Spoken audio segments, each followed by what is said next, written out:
Welcome to Daily Plunge. We're in the Gospel of Matthew, chapter 19, verses 13 through 22. Now, people are bringing their little children to Jesus to bless them and to pray over them. But the disciples rebuke them. Don't bother the rabbi, right? Don't bother Jesus. Get these children away from him. And Jesus, in turn, rebukes the disciples. And it's not the first time, won't be the last, because they just don't understand the kingdom. And what Jesus then teaches them is that the kingdom belongs to these very ones that you don't think are strong enough, smart enough, worthy enough for the kingdom. This is exactly who the kingdom belongs to. Those who depend upon the Lord, not their own abilities or strength or spiritual goodness. And then Jesus says, do not hinder them. And so it begs the question, are we bringing our children to Jesus? Do you bring your children, your grandchildren, into the presence of the Lord? Do you pray for them? That's the first way of bringing them into the presence of God, is to lift them up in prayer. Do you bring them to worship on Sundays? Do you pray with them? Do you read the Bible with them? All of these ways. Or do you hinder them from coming to the Lord because you have a different agenda on Sunday morning than going to worship?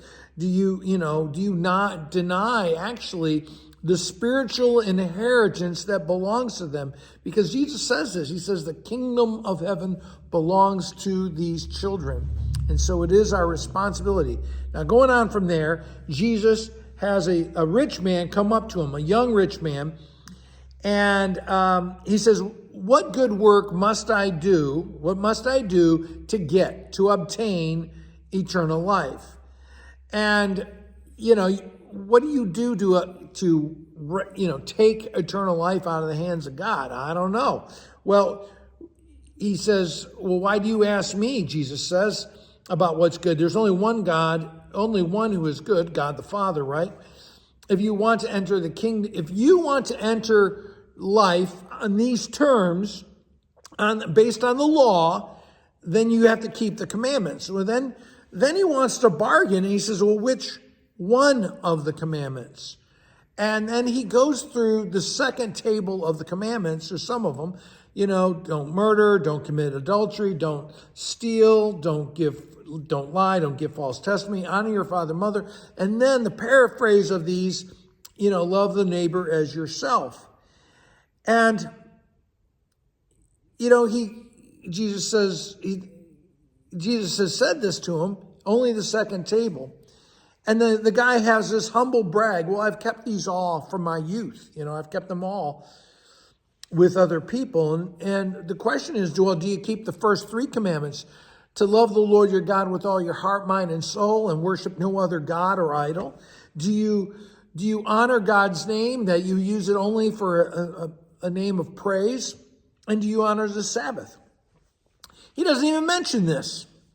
And the thing is, it isn't just what we do.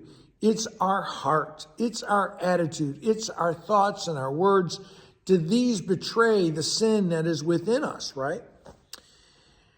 And Jesus then says this, if you want to be perfect, if you insist on doing this by the law, right, then go and sell all your possessions and come follow me. And we're just so struck by this. What do you mean I have to get to heaven by selling everything that we own or that owns us, right?